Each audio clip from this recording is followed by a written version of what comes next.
a tutti.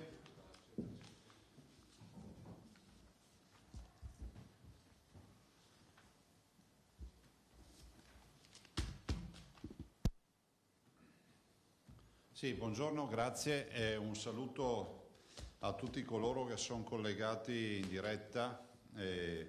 Avete visto che oggi, oltre all'assessore Lanzarin e all'assessore Bottacin, c'è un ospite che già conoscete, che è il signor Franceschi, il dottor Franceschi di Grafica Veneta, perché oggi ha un'ulteriore comunicazione, poi lascio a lui la parola.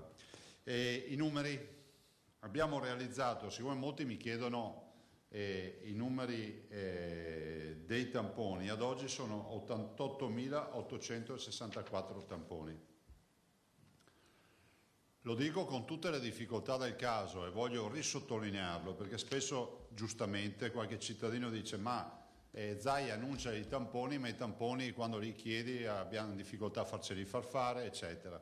Stiamo predisponendo peraltro, ma ve lo dirò dopo, anche un piano operativo, lo stiamo scrivendo da ieri, rispetto ad alcune scelte che faremo.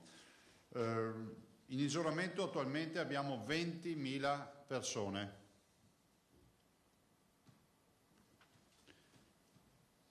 Di positivi 7.930, questo ovviamente è l'esito dei tamponi, il che vuol dire, vorrei spiegare, che la positività non necessariamente sviluppa malattia, anzi diciamo che la maggioranza dei positivi, secondo la letteratura, non dà neanche sintomi, poi si va a negativizzare.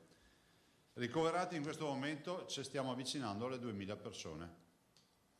Questa è la risposta concreta a tutti coloro che dicevano ma questa è tutta una farsa, e sapete i complottisti che dicono che o dicevano ma è tutta un'invenzione, non esiste problema. Considerate che noi abbiamo quasi 2.000 letti occupati da pazienti che in teoria non dovremmo avere in questo periodo, o meglio questa è un'emergenza che ci toglie 2 grandi ospedali di mano per dedicarli a pazienti coronavirus. Terapia intensiva cresce, 344 persone in terapia intensiva, il che significa 344 persone intubate, seguite dagli intensivisti, che ringrazio assieme a tutti i dipendenti, tutti, da chi fa attività amministrativa, i medici, gli infermieri, gli OS, a chi fa la vigilanza, le pulizie, insomma tutti i dipendenti della sanità. I dimessi sono 655, vedete con piacere che cominciano ad aumentare il numero di pazienti dimessi. Purtroppo i morti sono 362. Lo sapete meglio di me che l'influenza non faccia 362 morti in 3 settimane in Veneto. La nota positiva è che i nati questa notte sono 95. Quindi 91 2 giorni fa, 84 ieri, 95 oggi. Quindi i veneti si difendono ancora bene. Detto questo, preoccupazioni. Prima, le case di riposo. Poi vi lascio anche all'assessore Lanzarin. Sapete che le case di riposo non sono a gestione regionale, non sono nostre, però sentiamo la responsabilità di farne una vigilanza ancora più serrata dal punto di vista sanitario, nonostante le case di riposo abbiano il loro presidio sanitario, siano a gestione totalmente autonoma, con professionalità, governance, nominata spesso dai comuni o dai privati, dipende dalla conformazione della casa di riposo, però le case di riposo hanno la difficoltà di avere dei pazienti che sono i candidati ideali di questo mostro che si chiama coronavirus. Spesso pazienti cronici, pluripatologici, che hanno magari del diabete, che hanno insufficienza respiratoria, insufficienza cardiaca, che hanno insomma qualche grana, che sommata al coronavirus ci porta poi ai bilanci che conoscete. Noi non è che possiamo buttare la spugna e dire diamo un colpo di chiave alle case di riposo, scusatemi l'espressione, e la chiudiamo lì. Noi vogliamo che tutti coloro che possono salvarsi dal coronavirus si debbano salvare. Stiamo valutando con serietà, ne abbiamo fatto una lunga discussione anche questa mattina in videoconferenza con i direttori generali, perché uno dei focus stamattina è stato proprio quello delle case di riposo. Voi vedete che la mortalità ci arriva dalle case di riposo, È inutile che vi parli di Merlara, ma vi potrei parlare di Casafenzi, di Conegliano, piuttosto che di altre realtà.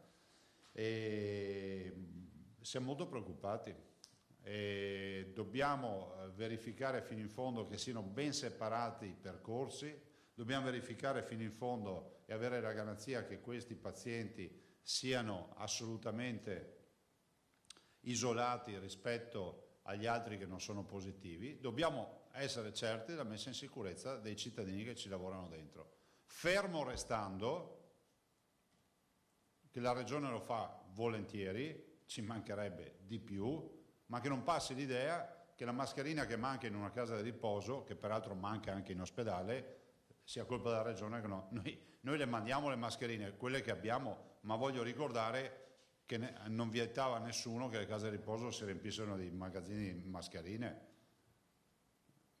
perché non vorrei passasse il concetto che quella è una landa diciamo abbandonata della Regione. No, noi abbiamo 68 ospedali a cui pensare, 54.000 dipendenti, siamo assolutamente, guardate, nel piano di distribuzione dei dispositivi, con l'assessore Lanzarin tutti i giorni ci facciamo dire cosa si sta mandando alle case di riposo, però voglio ricordarvi che di dispositivi sul mercato non è che si fa baldoria, si cominciano a trovare tante mascherine chirurgiche, ma siamo anche convinti che la vera messa in sicurezza sia quella, in alcuni casi, con la presenza del paziente Covid, della FFP2, cioè FFP2, che ormai è diventata una mascherina di base. La chirurgica serve per tutte le attività, diciamo, medicali in ospedale, ma non dentro una terapia intensiva, non dove hai il malato di malattie infettive, questo è logico.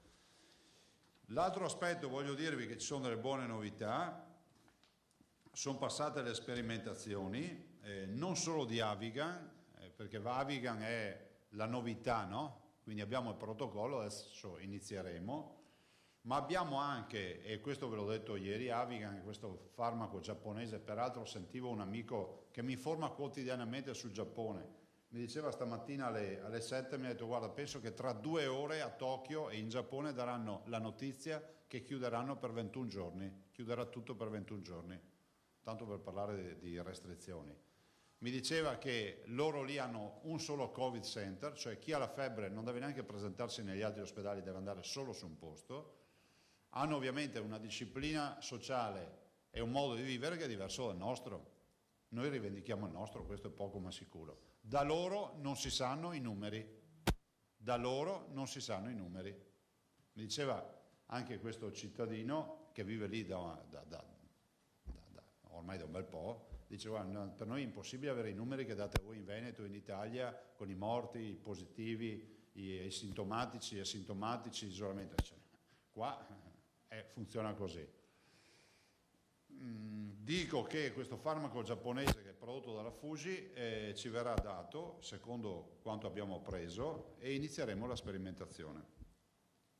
Un'altra novità che è importantissima, siamo riusciti tramite AIFA a far passare il protocollo della somministrazione dei farmaci sperimentali in via precoce nei malati sintomatici già in casa, cioè a domicilio. E capite che questo è un salto assolutamente unico. Sto parlando della clorochina e dell'idrossiclorochina e sto parlando anche degli altri farmaci come tocilizumab, insomma quello dell'artrite reumatoide o quant'altro. Qual è la filosofia? È che quando hai sintomi influenzali, stabilito che è un corona, ti avviamo un'infusione, e qui devo ringraziare per la collaborazione della rete dei medici di base, che va in questa direzione, cioè lo facciamo direttamente a domicilio, facendo in modo di limitare al massimo l'ospedalizzazione per quanto possibile. Ovvio che se poi uno ha bisogno di terapia semi-intensiva, di cure particolari delle malattie infettive o di terapia invasiva con un respiratore meccanico, è inevitabile che a casa non ci possa stare. Quando stiamo già scrivendo le linee guida per i nostri ospedali, immagino che in settimana si parta anche su questo. Nel frattempo stiamo anche riscrivendo le nuove linee guida per i tamponi. Io vedo che ogni tanto c'è qualcuno che dice ma Zai ha detto i tamponi, ma i tamponi, ragazzi, ne abbiamo fatti 85.000, la nostra capacità oggi è di 10.000 ad oggi. con tutti gli annessi e connessi, 10.000 tirate per i capelli perché stanno mancando reagenti. Abbiamo comprato macchinari che oggi non sono sostenuti da quantità di reagenti che avremmo diritto di avere per fare ancora più tamponi. Stiamo puntando ai 20.000 tamponi. È arrivata la nuova macchina dall'Inghilterra, dall'Olanda / Inghilterra, i tecnici arrivano dall'Inghilterra, la macchina arriva dall'Olanda che deve farne 7.000 da sola, che abbiamo comprato per 400.000 euro, l'abbiamo installata, la stiamo installando in azienda ospedaliera e quindi sarà utilizzata dal professor Crisanti. Cerchiamo di comprarne un'altra per l'azienda ospedaliera di Verona per la stessa missione. A questo si aggiungono tutta una serie di attrezzature, ne abbiamo già comprate 11 macchine, ne compreremo ancora per tutti gli ospedali che riescono a fare, diciamo, test rapidi, tamponi rapidi, però ne fanno solo, diciamo, con una capacità regionale di 800 al giorno, perché sono delle macchinette particolari che non hanno grandi capacità di lavoro, ma ci servono nei pronto soccorso. Dopodiché vi dico che stanno arrivando circa 700.000, anzi per essere esatti 732.500 test rapidi che andranno a integrarsi con quello che sono i tamponi. Il test non sostituisce il tampone, o meglio il test lo può sostituire quando la malattia è conclamata, è evidente il sintomo, sembra che al quinto, sesto giorno di sintomi diciamo influenzali, se è coronavirus sembra che il test lo stanno validando, sia già in grado di dare la positività.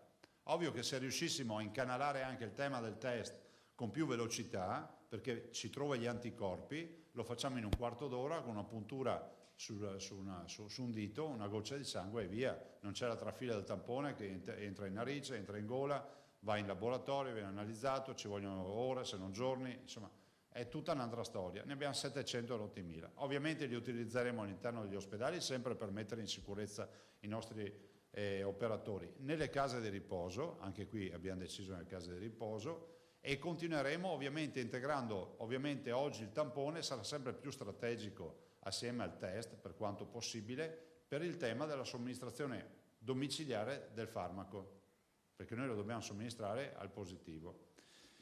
E chiudo dicendo che questo fine settimana farò in modo di rinnovare le restrizioni se ci riesco, quindi proporrò e vedremo di capire col governo, visto considerato il DPCM ultimo fatto, di riproporre le restrizioni. Mi spiace per i veneti, ma io devo tutelare l'interesse e la salute dei veneti, e anche a quelli che non piace funziona così, ci vuole sempre qualcuno che decida, e le cose non belle da decidere ad esempio sono quelle di dire purtroppo ai veneti di fare questo grande sacrificio di stare a casa, o meglio muoversi nel raggio di casa nel raggio di 200 metri, sono 263 passi. I dati positivi ci sono, che le restrizioni che abbiamo portato con la chiusura dei supermercati la domenica, ma in particolar modo, lasciatemelo dire, quella di restare a casa, perché i veneti sono stati bravi a rispettare le regole, ecco, questa restrizione ci dice che il modello matematico, e l'assessore Bottacin che lo controlla costantemente, anche adesso lo sta controllando, ci dice che noi come realtà siamo in ritardo di almeno 3 giorni, possiamo dire 3 giorni, 4 giorni sul modello matematico. Una settimana fa, o meglio 10 giorni fa, sfioravamo tutti i giorni il modello matematico, quindi voleva dire che tutti i giorni ti diceva oggi c'è un proiettile, puff, spara e funziona. Invece adesso abbiamo 4 giorni di ritardo, il che vuol dire che l'unica roba bella nella vita del ritardo è che siamo in ritardo, quindi vuol dire che sta funzionando la restrizione. Come vi dico io, la vera cura per il coronavirus siamo noi veneti. Dobbiamo restare in casa, un appello lo faccio a tutti coloro che possono stare in casa. Chi deve andare a lavorare purtroppo no, e chi ha impegni inderogabili come andare a fare una visita in ospedale, andare a trovare un parente o quello che sapete, purtroppo no, però il mio invito è a ridurre al minimo le uscite. Evitate di fare riunioni condominiali, come vi dico sempre, aperitivi condominiali, di mandare giù i bambini nel parco giochi perché tanto sono bambini, perché il vettore del contagio può essere chiunque. Agli anziani la preghiera di stare in casa, un ringraziamento a tutti i volontari che si stanno adoperando per portare ad esempio la spesa agli anziani. E questa è una grande sfida, ma se vi fate portare la spesa, come lo dico ai miei genitori, ve la dovete far lasciare fuori dalla porta di casa, non fare una partita di chiacchiere con chi vi ha portato la spesa, e se no non funziona. Io capisco che la logica del contagio è una logica a volte distante dal nostro modo di pensare, ma oggi purtroppo dobbiamo dire che ognuno che si avvicina a noi può essere colui che ci manda in terapia intensiva. Dovete vederla così. Quando vedete una persona, vi do questa brutta suggestione, vedetevi già col tubo in bocca. E serve così. Inutile che vi stia a dire cercate il metro, evitate. Se avete bisogno di ragionare sul metro di distanza, vuol dire che avete una cosa impellente da discutere con una persona con la quale non potete evitare di discutere. Ma non andate via con la scusa del metro per parlare col vicino di casa, perché non serve. Andate a fare la spesa non 8 volte al giorno, ma andateci quando è necessario facendo una scorta, lo dico a chi va a fare la spesa, e in generale per tutte le attività che sono a domicilio approfittatene. E qui ringrazio tutto il mondo dei supermercati, dei negozi, di coloro che vendono alimentari, perché sono eccezionali anche nell'aver organizzato il delivery, no? Come si dice in inglese, no? Il portare a casa, no? La distribuzione familiare. Ecco, per gli anziani direi che il consiglio massimo che do è di chiudersi a casa, stare in casa, chiudersi in casa e poi il mattino aprire le finestre di casa, di tutta la casa, e arieggiare, perché una delle regole per fare uscire questo virus, che se c'è fluttua nell'aria, lui non vola, però resta sospeso come le particelle, è quello di arieggiare i locali.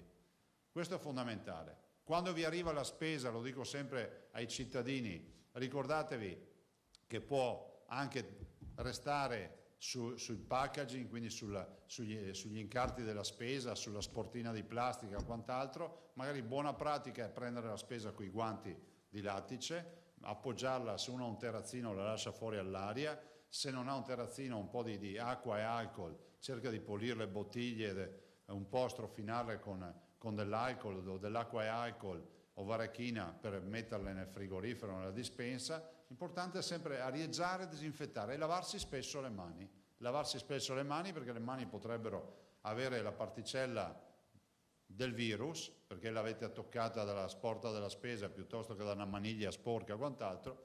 Vi toccate la bocca, vi contagiate e poi dite ma io non ho mai visto nessuno. Sì, ma hai avuto un vettore che in quel caso non era un uomo, ma era magari una sporta di plastica piuttosto che qualcos'altro.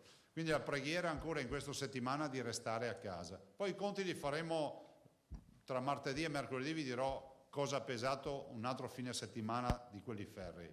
Vi dico, ci sono realtà, pensate, Tokyo ha 20 milioni di abitanti e avranno una serrata per 21 giorni.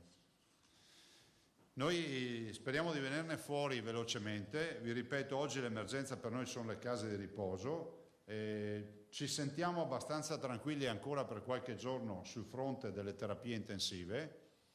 Abbiamo allestito, stanno arrivando macchinari. Noi vi garantiamo le 825 terapie intensive che abbiamo detto.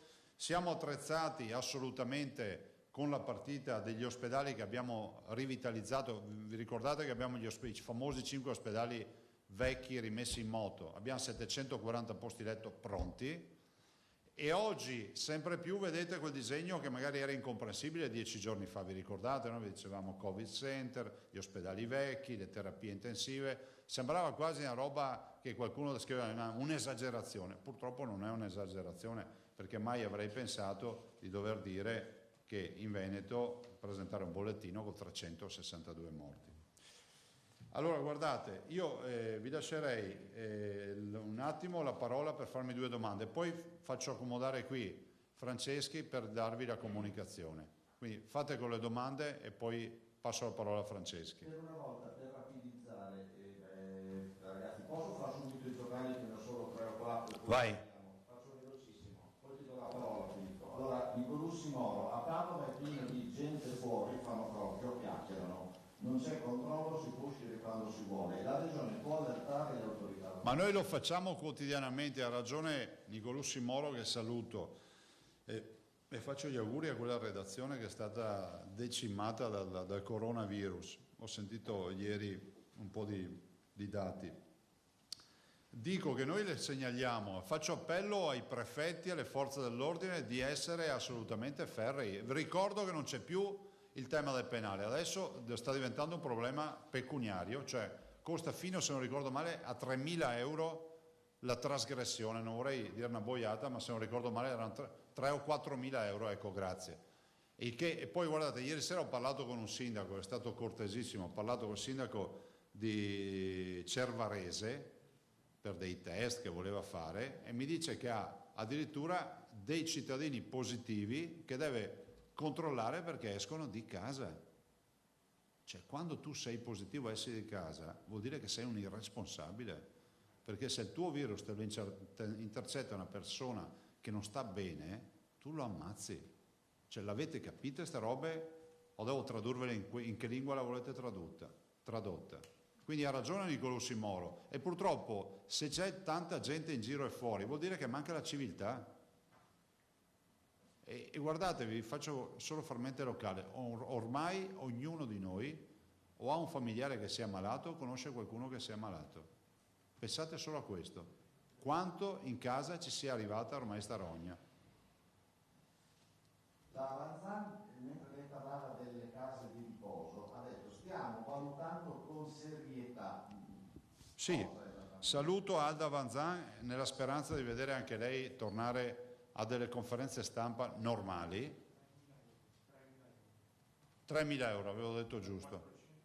Da 400 a 3.000 euro le multe, ricordiamolo ai cittadini. La passeggiata fuori dei 200 metri costa dai 400 ai 3.000 euro. E poi non dite che è colpa di Zaia.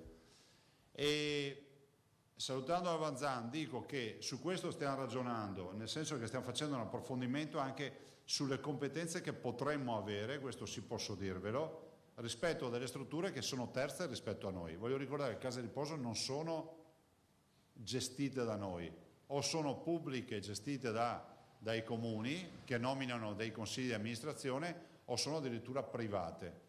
Il che non vuol dire mettere in croce le case di riposo, però abbiamo anche quel fronte e lo vogliamo seguire. Del resto lo stiamo seguendo, prova ne sia che inviamo dispositivi. Poi non bastano, sono inadeguati, ma a me va bene tutto, ma che si parta da un presupposto, che se qualcuno sa dove si comprano ed è convinto di darsi la soluzione, ci chiami e ce lo dica. Ma stiamo parlando non di mascherine chirurgiche adesso, stiamo parlando di PFF2. Galvan, ANSA, lei ha già detto appunto che comincerà la somministrazione domiciliare dei farmaci. Voleva sapere se si può ipotizzare quanti pazienti saranno e se abbiamo già un target della prossima settimana. Ma guardate, è una forma di ospedalizzazione leggera per persone assolutamente in grado di gestirsi, cioè non stiamo parlando di persone diciamo moribonde a letto e le lasciamo a casa invece che ospedalizzarle, no. Stiamo parlando di una forma di gestione di pazienti sintomatici che sono assolutamente in grado di respirare autonomamente e quant'altro, che magari hanno la febbre, e quindi il numero quale sarà? Stiamo facendo proprio un protocollo applicativo in maniera tale che sarà pronto, io immagino, tra stasera e domani. Domani abbiamo la prossima riunione alle 10:30, ne abbiamo una prima alle 9, che qualcuno non pensi che ci alziamo tardi e facciamo la riunione alle 10:30. E proprio per definire anche il modello tipo del paziente da trattare. Considerate che qui è fondamentale, e li ringrazio, la collaborazione dei medici di base e tutta la rete che si formerà, perché dovremmo avere del task force anche per questo. Anche qui, evitate dopo fra 3-4 giorni di dire ma Zaia aveva detto, cioè io dico le cose come si devono fare alla perfezione. Dopo capite che la mela a metà non riesce nessuno a tagliarla. Sfido chiunque a riuscire a tagliare una mela perfettamente a metà. Per dirvi cosa? Che c'è le direttive che stabiliamo, poi ci sono tutte le eccezioni che confermano la regola. Perché qua siamo diventati un popolo di farmacisti, tutto poche altri. Per domande di gente Veneto, poi abbiamo finito. Lei aveva detto quando il numero dei dimessi supererà quello dei nuovi ricoveri sarà una svolta. Nelle ultime 24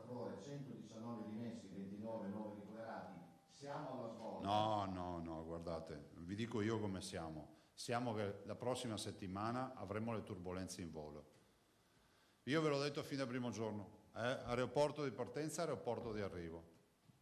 Noi vi portiamo dove dobbiamo andare. Sappiamo che atterreremo, però sappiamo che di mezzo avremo tanto brutto tempo e la prossima settimana sarà una delle peggiori. Possibile riaprire alcune attività nei prossimi giorni per ridare stimoli all'economia? Ma guardi, se fosse per me, direi, chi è che non vorrebbe rivedere tutto aperto, la gente fuori in piazza?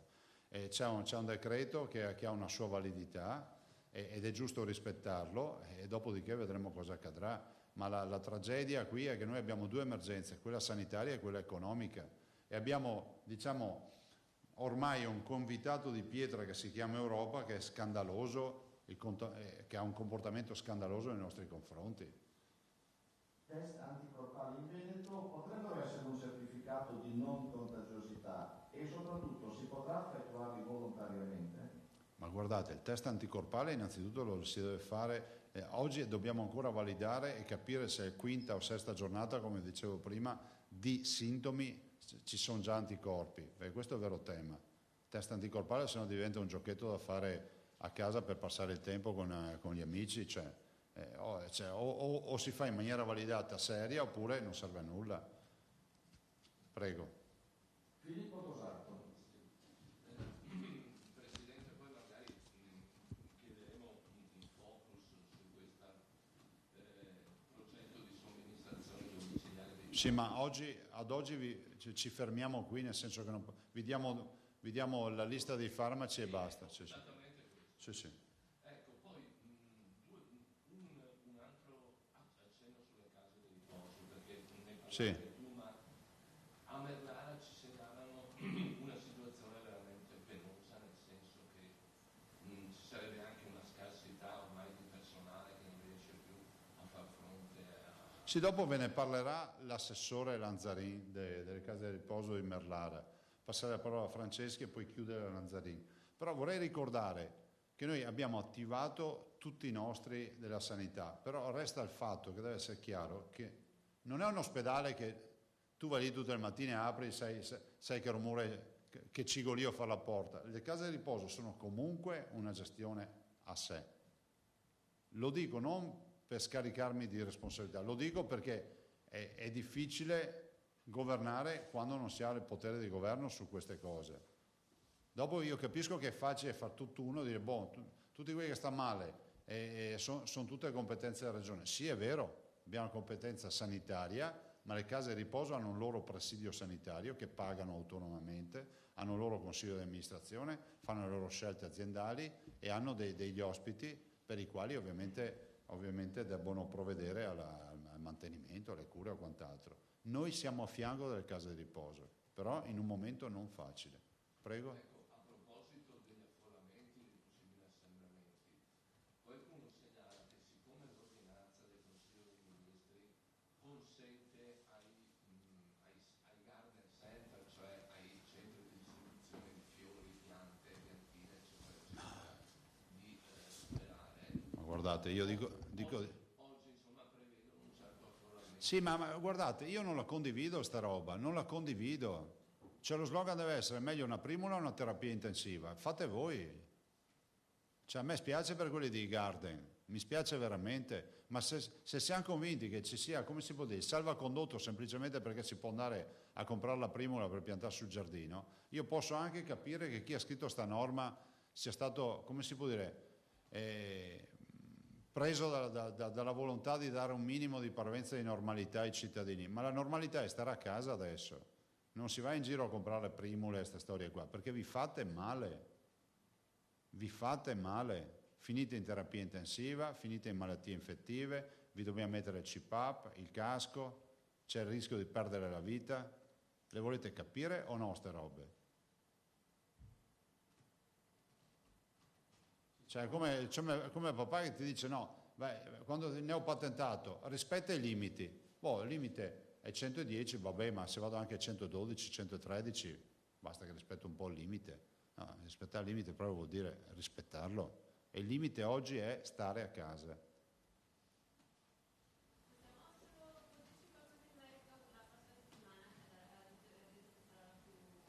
Sì, il modello ci dice che comunque la prossima settimana per noi sarà determinante, cioè sarà la settimana che ci darà la direzione. Dovremmo arrivare alla fine della settimana, il modello è molto chiaro, se avremo un'impennata perché comunque ci sono dei fattori, anche guardate, sono dei fattori oggi non noti, nel senso che se guardate il bollettino abbiamo dei giorni che sembra che si possa chiudere tutto e sbaraccare, e dei giorni che dice Madonna, ma cosa sta succedendo? Guardatelo sul fronte dei decessi ad esempio, o delle terapie intensive. Però la prossima settimana, tutta la settimana ci darà una direzione ed è fondamentale che osservare con attenzione la prossima settimana. Per questo io vi prego di stare a casa questo fine settimana, anche perché questo ci aiuta a capire. Dopodiché la mia ordinanza, vi ricordo, è valida fino al 3 di aprile e cercherò di rinnovarla ancora.